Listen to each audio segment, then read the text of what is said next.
Hello friends, welcome to secret of சமையல். இன்னைக்கு நான் பார்க்க போகிறது ஒரு ஹெல்தியான ராகி சூப் ரெசிபி. பொதுவாக நம்ம ராகில கஞ்சி வச்சு குடிச்சிருப்போம், ஆனால் இன்னைக்கு சூப் செய்ய போகிறோம் நம்ம ராகி மாவு வச்சு. ராகி உடம்புக்கு ரொம்பவே நல்லது. ரிச் இன் ஃபைபர், அயன் இருக்கு, கால்சியம் இருக்கு, விட்டமின் டி இருக்கு. வீடியோக்குள்ள போறதுக்கு முன்னாடி நீங்க என்னோட சேனலுக்கு இப்பதான் முதல் முறையா வரீங்கன்னா வீடியோ கீழே இருக்கிற சப்ஸ்கிரைப் பட்டனை மறக்காம பிரஸ் பண்ணிக்கோங்க. பக்கத்துல இருக்கிற நோட்டிபிகேஷன் பெல்லையும் மறக்காம கிளிக் பண்ணிக்கோங்க. அப்பதான் என்னோட ஃபியூச்சர் நோட்டிபிகேஷன்ஸ் உங்களுக்கு உடனே வந்து சேரும். இப்போ இந்த ஹெல்தியான ராகி சூப் எப்படி செய்யலாம் அப்படின்னு பார்க்கலாம் வாங்க. ஒரு பேன் அடுப்புல வச்சிருக்கேன். இதுல வந்துட்டு கொஞ்சமா நெய் விட்டுக்கலாம். நம்ம ஒரு டீஸ்பூன் நெய் விட்டுக்கோங்க. கண்டிப்பா ஏதாவது ஒரு ஆயிலோ இல்ல நெய் இல்லைன்னா நல்லெண்ணெய் ஏதாவது விட்டு செய்யுங்க. ஏன்னா ராகி வந்துட்டு ஒரு natural source of vitamin D. அந்த விட்டமின் டி வந்துட்டு உடம்புல அப்சர்வ் ஆகிறதுக்கு ஏதாவது ஒரு ஃபேட் வேணும். ஏன்னா அந்த விட்டமின் வந்துட்டு ஃபேட்ல தான் சொல்யூபிள் ஆகும். இப்போ நெய் ஓரளவுக்கு சூடானதும் நான் கொஞ்சமா ஒரு 3 பல் பூண்டு இந்த மாதிரி நறுக்கி வச்சிருக்கேன், அதை சேர்த்திக்கலாம். அதே மாதிரி கொஞ்சமா இஞ்சி அதையும் சேர்த்திக்கோங்க. சும்மா பேருக்கு கொஞ்சமா வெங்காயம் வெட்டி வச்சிருக்கேன், அதையும் சேர்த்திக்கலாம். இதை வதக்கிக்கலாம். லேசா மனம் வர அளவுக்கு வதங்கினா போதும். ரொம்ப கோல்டன் கலரால ஆக தேவையில்லை.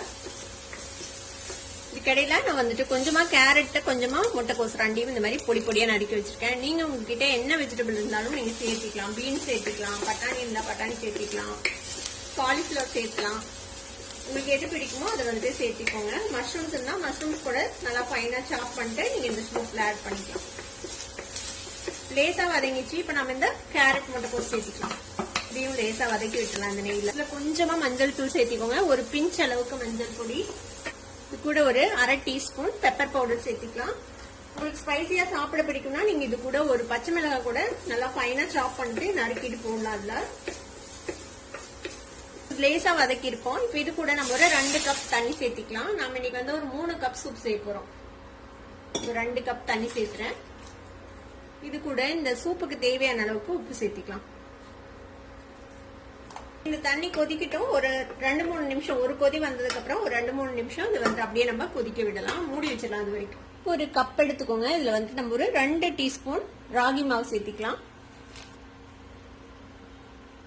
இதுல தண்ணி விட்டு இந்த ராகி மாவை ஃபர்ஸ்ட் நல்லா கரைச்சு வச்சுக்கலாம்.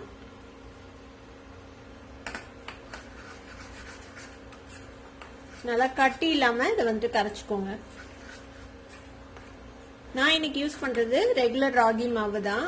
ராகி அப்படியே அரைச்சு எடுத்தது. இதே முளை கட்டின ராகி மாவுல செஞ்சீங்கன்னா இன்னுமே நல்லது. இந்த சூப்பு விட்டமின் சியும் நிறைய கிடைக்கும். அந்த மாதிரி நம்ம செஞ்சோம்னா முடிஞ்சா அந்த மாதிரி ஸ்ப்ரவுட்டட் ராகில வந்துட்டு இந்த சூப் செய்யுங்க. இன்னும் கொஞ்சம் தண்ணி ஊற்றி நல்லா மிக்ஸ் பண்ணி வச்சுக்கலாம். இப்போ இது மாதிரி நல்லா கட்டி இல்லாம மிக்ஸ் பண்ணி ரெடியா வச்சுக்கோங்க. இப்போ ஒரு 2-3 நிமிஷம் கொதிச்சிருக்கு. நம்ம ஓபன் பண்ணி பார்ப்போம். பாருங்க நல்லா கொதிக்குது. இப்போ வெஜிடபிள்ஸ் வந்துட்டு ஓரளவுக்கு வெந்திருக்கும். ரொம்ப சாஃப்டா இருக்காது, ஓரளவுக்கு சாஃப்டா இருக்கும். இப்போ இந்த ஸ்டேஜ்ல நம்ம கலந்து வச்சிருக்கோம்ல இந்த ராகி மாவு தண்ணி விட்டு நல்லா இன்னொரு வாட்டி நல்லா மிக்ஸ் பண்ணிக்கோங்க. இதை மிக்ஸ் பண்ணிட்டு நம்ம இந்த சூப்ல விடலாம். விட்டு கையோட நல்லா கிளறி விடணும், இல்லைன்னா உடனே திக்காயிடும் இந்த சூப்.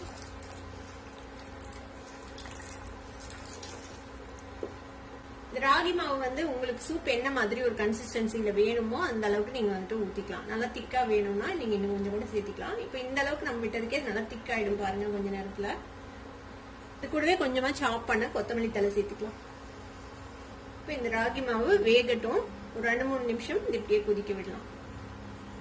இந்த ஸ்டேஜ்ல நான் இன்னும் கொஞ்சம் பெப்பர் பவுடர் சேர்த்துறேன், ஒரு 1/4 டீஸ்பூன். நீங்க மறுபடியும் சர்வ் பண்ணும்போது கூட நீங்க வந்துட்டு சேர்த்திக்கலாம். திக்னஸ் மட்டும் பாத்துக்கோங்க. உங்களுக்கு எந்த அளவுக்கு திக்னஸ் வேணும் சூப் அந்த அளவுக்கு நீங்க வந்துட்டு ராகி மாவு சேர்த்திக்கலாம். பாருங்க நம்மளோட சூப் வந்துட்டு நல்லா கொதிச்சு ரெடி ஆயிடுச்சு. ஒரு 3-4 நிமிஷம் பக்கமா கொதிச்சிருக்கு. இது நான் வந்துட்டு இந்த மாதிரி ஒரு கன்சிஸ்டன்சில சூப் செஞ்சிருக்கேன். ரொம்ப திக்காவும் இல்லாம ரொம்ப தின்னாவும் இல்லாம. உங்களுக்கு நீங்க கன்சிஸ்டன்சி நான் சொன்ன மாதிரி அட்ஜஸ்ட் பண்ணிக்கோங்க. உங்களுக்கு இதுல வந்துட்டு லேசான ஒரு புளிப்பு டென்ட் வேணும் அப்படின்னு நினைச்சீங்கன்னா நீங்க இதுல வந்துட்டு கொஞ்சமா ஒரு 1 டீஸ்பூன் ஆப்பிள் சைடர் வினிகர் சேர்த்துலாம், இல்லைன்னா லெமன் ஜூஸ் சேர்த்திக்கலாம். இப்ப அவ்வளவுதான், நம்மளோட சூப்பர் ஹெல்தி ராகி சூப் இப்ப ரெடி ஆயிடுச்சு. இது நம்ம சூப் பவுல்ல சர்வ் பண்ணிடலாம். இந்த ஹெல்தியான ராகி சூப்பை நல்லா சுட சுட குடிங்க, ரொம்பவே டேஸ்டியா இருக்கும். கண்டிப்பா எல்லாருமே லைக் பண்ணி குடிப்பாங்க. செஞ்சு பார்த்துட்டு எனக்கு எப்படி இருந்தது அப்படின்னு எனக்கு கமெண்ட்ஸ்ல ஃபீட்பேக் கொடுங்க. இந்த வீடியோ உங்களுக்கு பிடிச்சிருந்ததுன்னா சப்ஸ்கிரைப் பண்ணுங்க, பக்கத்துக்கு பெல் ஐகானை கிளிக் பண்ணுங்க. அப்பதான் என்னோட ஃபியூச்சர் நோட்டிபிகேஷன்ஸ் உங்களுக்கு உடனே வந்து சேரும். லைக் பண்ணுங்க, ஷேர் பண்ணுங்க. தேங்க்யூ ஃபார் வாட்சிங் வீடியோ வியூவர்ஸ். Bye by.